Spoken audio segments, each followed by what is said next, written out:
Capítulo 5. Nascimento e infância.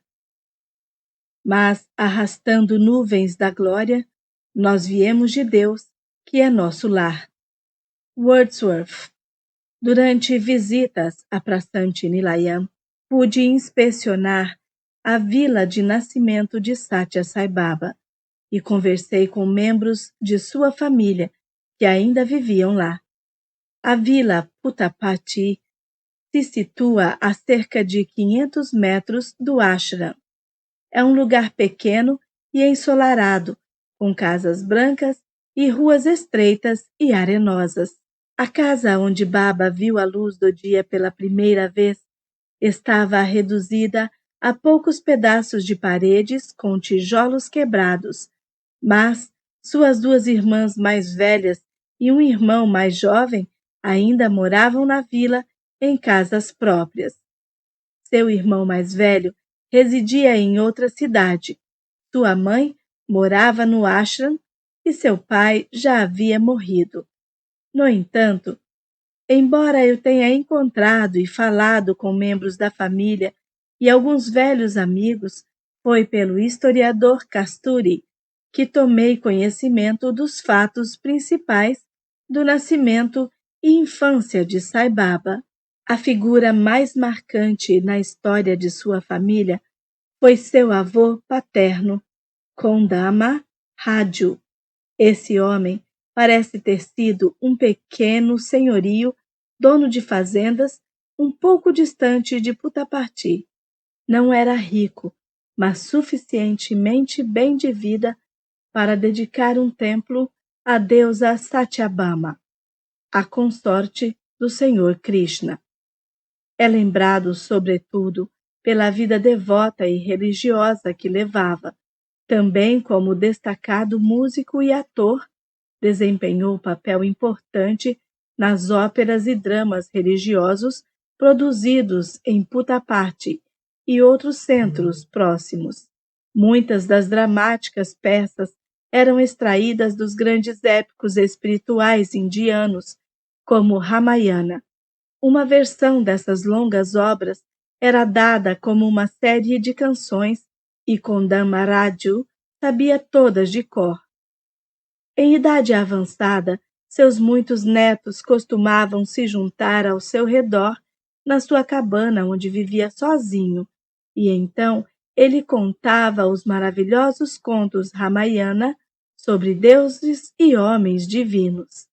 Um jovem cuja presença era constante no meio dessa audiência fascinada era o menino Satyanarayana, conhecido hoje como Satya Sai Baba. Essa educação dos netos no conhecimento espiritual e mitológico dos grandes épicos e Puranas prosseguiu por muitos anos. O velho homem viveu cerca de 110 anos, morrendo em 1950, em Puttaparthi, com a canção do poderoso Rama nos lábios. 24 anos antes, em 1926, na casa de Pedaraju, o filho mais velho de Kondama, um acontecimento foi prenunciado com estranhos sinais. A prole de Peda, a esta altura, consistia de um filho e duas filhas, e após um longo período de esperanças, orações e púdias aos deuses domésticos, sua esposa, Yashwarama, estava novamente grávida. Suas orações pediam um outro filho, e à medida que o tempo passava, as esperanças cresciam. Mas ela vivia intrigada com certos fenômenos que estavam acontecendo dentro de casa. Por exemplo, um grande tamburá, instrumento de cordas, encostado na parede da sala de estar, algumas vezes no meio da noite, fazia um som estridente, sem que ninguém estivesse perto dele. O madala, tambor, no chão, soava na escuridão como se mãos habilidosas estivessem a tocá-lo. Qual seria o significado de tais fenômenos? Um sacerdote especialista em conhecimento do invisível contou-lhes que esses acontecimentos indicavam a presença de um poder benéfico e pressagiava um auspicioso nascimento. O ano de 1926 era conhecido como Akshaya, significando o ano da não decadência e da sempre plenitude. E 23 de novembro é, de acordo com o calendário antigo, um dia a ser devotado à adoração do deus Shiva, o deus das grandes bênçãos. Naquele ano, além do mais, até mesmo uma certa justaposição de estrelas tornou o dia mais apropriado para a adoração de Shiva. Assim, os habitantes da vila estavam fora decantando os nomes de Shiva quando o sol nascente delineou as colinas montanhosas de cor púrpura, além das areias amarelas do rio Chitravati. E justamente no momento em que o sol despontou no horizonte, sob o teto da cabana de pedra Raju, a criança Satya Narayana nasceu. Recebeu este nome porque os pujas e orações feitas pela mãe haviam sido dirigidos àquela forma e àquele nome particular de Deus. Realmente, Narayana é uma outra designação para Vishnu, o segundo da trindade hindu, enquanto Satya é nome sânscrito e significa verdade ou realidade. Assim, Satya Narayana pode significar verdadeiro Deus onipenetrante. Não há nada de estranho ou profano no costume indiano de dar nomes às crianças desta maneira. Muitos deles, homens e mulheres, possuem um ou mais dos milhares de nomes atribuídos a Deus. Logo após o nascimento do bebê, ele foi colocado em alguns panos no chão. As mulheres observavam que os panos se movimentavam, subindo e descendo, de um modo peculiar, como se houvesse algo embaixo. E havia uma naja, mas a cobra não feriu a criança. O aparecimento de tal cobra em qualquer recinto é encarado como muito significativo por muitos devotos, pois a naja é um dos símbolos de Shiva. Também Sai Baba de Shirdi, conta-se em várias ocasiões, apareceu em forma de naja para seus seguidores. Desde o começo, o bebê era o mimo da vila, amado por sua beleza, sorriso pronto e doce natureza. Quando Satya começou a varrer pelas ruas empoeiradas e a aventurar-se através dos arrozais e pelas nuas colinas da vizinhança, já se faziam notar algumas características que o distinguiam de seus jovens companheiros. Diferente de seus colegas, ele tinha um carinho muito grande para com todas as criaturas, humanas ou não. Não suportava causar ou ver sofrimento. Isso fez com que se tornasse um vegetariano desde muito cedo, no meio dos carnívoros que o cercavam. O senhor Kasturi me contou. Ele se mantinha afastado de lugares onde porcos, ovelhas, gado e outros animais eram mortos ou torturados, ou onde os peixes eram apanhados. Evitava as cozinhas e vasilhas usadas para cozinhar carne ou galinha. Quando uma ave era escolhida para servir de jantar, Satya Narayana, o garotinho, corria para ela e a acarinhava contra o peito, e o fazia como se o amor derramado sobre a vítima levasse os mais velhos e pouparem-na. Era chamado por seus vizinhos de Brahmajani, devido a essa aversão pela dor imposta aos seres e pela dimensão de seu amor às criaturas. Além disso, ainda que de pés rápidos, gostasse de esportes ao ar livre e de conduzir explorações pelos arredores, ele nada tinha a ver com esportes que envolvessem maus tratos a animais, tais como brigas de galo exibição de ursos ou as cruéis corridas de carros de bois, que eram feitas nas fofas areias dos leitos secos dos rios. Muitos pedintes vinham até a casa de Sátia, e se ele lá estivesse, ninguém saía sem algo para comer. Mais do que isto, quando encontrava aleijados e cegos na rua, ele os levava para sua casa e insistia com sua mãe ou irmãs mais velhas para lhes dar comida. Algumas vezes, a família se irritou com esses constantes e dispendiosos pedidos. Uma vez, sua mãe disse: "Veja bem, se dermos a eles comida, você é quem ficará com fome." Esta ameaça de forma alguma assustou Baba. Ele decidiu que ficaria sem almoço naquele dia, e assim o fez. Nada podia persuadi-lo a chegar até seu prato. A mesma coisa passou a se repetir com frequência, e foi através de tais acontecimentos que a família teve a primeira visão das coisas estranhas que ainda aconteceriam com aquela criança. Numa ocasião em que havia ultrapassado a doação de comida aos pobres, ele decidiu ficar sem comer por vários dias.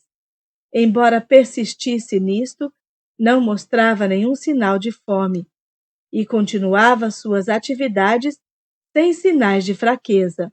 Quando sua mãe, preocupada, implorou para que comesse, ele lhe disse que já estava com seu estômago cheio de bolinhos de arroz feitos com leite. De onde os obtivera? Sua mãe quis saber. Um velho chamado Tata lhes teria dado. Mas como ninguém jamais vira ou escutara falar de tal pessoa, a mãe não acreditou na conversa do pequeno Sátia.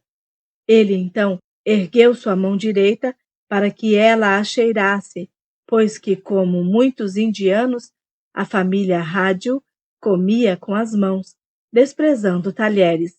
Realmente, da palma da mão do menino exalava uma delicada fragrância de ghee, leite e coalhada, de uma qualidade que ela desconhecia. Assim, a criança, cuja simpatia pelos famintos o deixava sem seu próprio prato de comida, era presenteada por algum misterioso visitante invisível. Que significaria isso? Sátia começou seus estudos no próprio colégio da vila, onde se mostrou brilhante e rápido no aprender. Suas aptidões especiais eram, como seu avô, para o drama, a música, a poesia e a representação. Até mesmo escreveu algumas canções para a ópera da vila, quando tinha apenas 8 anos. Por volta dessa idade, prosseguiu nos estudos na escola elementar de Bucapatnam, a cerca de 4 quilômetros de onde morava. Um de seus professores se lembrou dele como um menino sem vaidades, honesto e bem comportado. Um outro escreveu num livro, publicado em 1944, que Sátia costumava chegar cedo à escola, juntar as crianças ao seu redor e fazer um ritual devoto, puja, usando uma imagem santa ou uma pintura e algumas flores coloridas apanhadas para esse fim. Mesmo que os meninos não ficassem atraídos pela cerimônia religiosa em si, Sátia não tinha dificuldade em juntá-los por causa das coisas que algumas vezes ele produzia, entre aspas, para prazer e ajuda dos companheiros. De uma saca vazia, ele apanhava doces e frutas. Ou se um colega tivesse perdido um lápis ou borracha, Sátia as retirava, entre aspas, da saca. Se algum deles estivesse doente, ele trazia ervas das montanhas do Himalaia e as dava como tratamento. Quando as crianças perguntavam como ele realizava coisas tão incríveis, ele dizia que certo Grama Shakti obedecia a seu desejo e lhe dava tudo o que pedisse. As crianças tinham pouca dificuldade em acreditar em seres invisíveis ou em aceitar que Satya tinha um ajudante invisível. Satya também era o líder deles na maioria das atividades, como representações, jogos e excursões, e por isso começaram a chamá-lo de guru. Quando Satya foi para o ginásio em Urvakonda, descobriu que sua família já tinha se espalhado antes da chegada dele. O Sr. Kasturi escreveu em seu livro A Vida de Bhagavan Sri Satya Sai Baba. Os meninos disseram que ele escrevia muito bem em Telugu. Era um bom músico, genial em dança, mais sábio do que seus professores. Podia perscrutar o passado e ver o futuro. Histórias verídicas destas realizações e poderes divinos estavam nos lábios de todos. Todo professor ficava ansioso para ser designado a trabalhar onde Satya estivesse, alguns por curiosidade, alguns por veneração e alguns por impulso mesquinho de provar que tudo o que diziam era absurdo. Não demorou muito e Satya se tornou o bichinho de estimação de toda a escola. Era o líder do grupo de oração. Subia na plataforma todo dia, quando a escola inteira se reunia para orar antes de começar o trabalho. E era sua voz que santificava o ar e inspirava os professores e os ensinava a se dedicarem às suas tarefas. O irmão mais velho de Satya, Sheshma, era professor naquele colégio e fez o melhor que pôde para convencer sua família de que Baba deveria ser educado para uma boa posição, como um cargo no governo. Mas as coisas estavam mudando rapidamente e um acontecimento iria alterar tal ambição puramente mundana. Era uma daquelas profundas experiências que, de uma maneira ou de outra, pareciam frequentemente, se não sempre, preceder as missões de grandes mestres e inspiradores da humanidade. Às 19 horas, na noite de 8 de março de 1940, Satya, enquanto caminhava descalço no chão, deu um pulo no ar e gritou, segurando um dos dedos de seu pé direito. Naquela área havia muitos escorpiões negros e grandes, e os companheiros de Baba imediatamente pensaram ter sido ele mordido por um deles. Era crepúsculo e eles não podiam encontrar o criminoso. Todos ficaram atentos, porque, segundo a crença local, ninguém conseguiria sobreviver à mordida do escorpião ou da cobra em Urvakonda. Esta superstição parece relacionada ao fato de que Urvakonda é dominada por uma colina coroada por uma grande pedra na forma de uma serpente. De fato, o nome do lugar é conhecido como a Colina da Serpente. No entanto, Satya dormiu aquela noite sem nenhum sinal de dor ou doença, e no dia seguinte parecia normal. Todos ficaram aliviados. Então, às 19 horas, 24 horas após a suposta mordida de escorpião, o menino de 13 anos caiu inconsciente. Seu corpo ficou rígido e faltava respiração. Seu irmão Sheshna trouxe um médico que lhe deu uma injeção e deixou uma mistura para ser tomada assim que o menino voltasse a si. Mas Satya permaneceu inconsciente durante toda a noite. No dia seguinte, a consciência retornou, mas o menino não parecia normal. Às vezes, parecia ser outra pessoa. Raramente respondia quando lhe falavam. Tinha pouco interesse por comida. De repente, irrompia a cantar e declamar.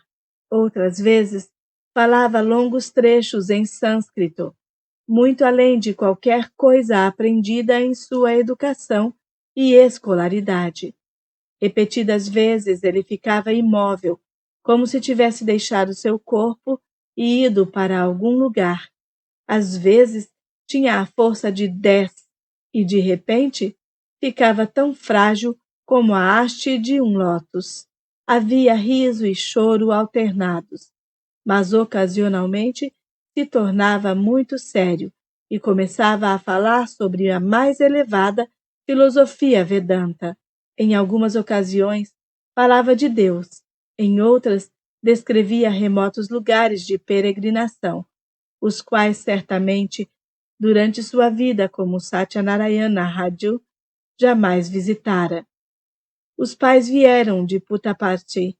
Vários médicos foram consultados e prescreveram diversos tratamentos, mas não houve mudança no paciente.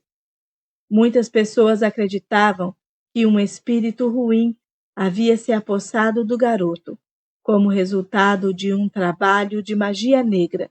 Assim, alguns exorcistas tentaram invocar o espírito a fim de transferi-lo para um cordeiro ou uma ave. Tudo em vão. Finalmente, os pais levaram Satya a um lugar perto de Kadiri, onde havia um exorcista de grande reputação. Esse especialista em coisas do diabo era um adorador de Shakti, diante do qual se dizia: nenhum espírito ruim se atreve a mexer a cauda envenenada. Somente sua aparência já era suficiente para afugentar qualquer diabo.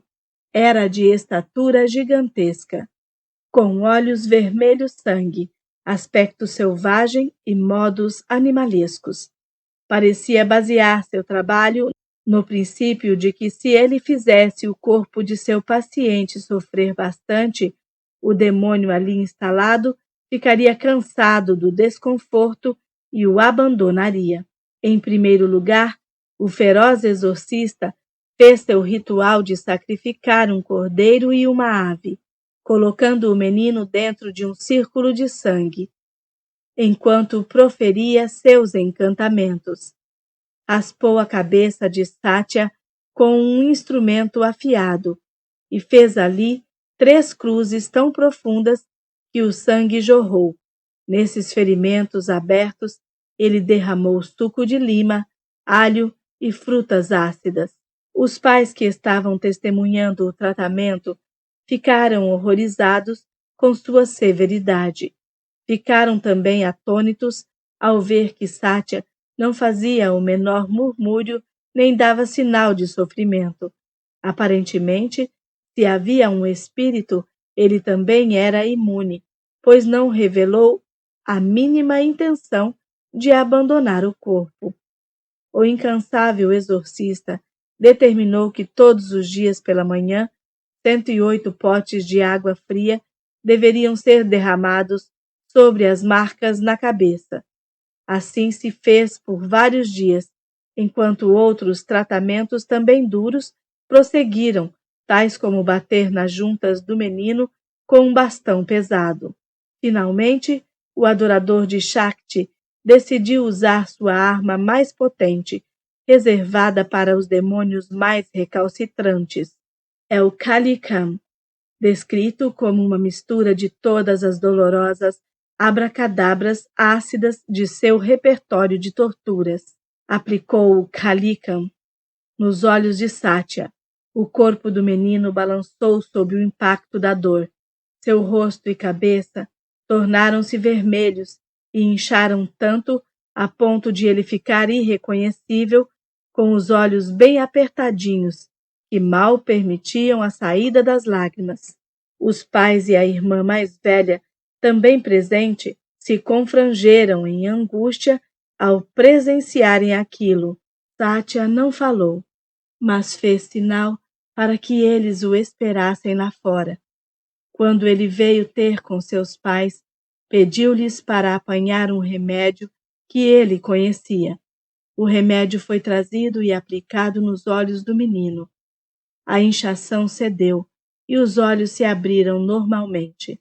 Quando o curandeiro descobriu o que acontecera, ficou furioso com a interferência em seu tratamento, conforme ele o chamava.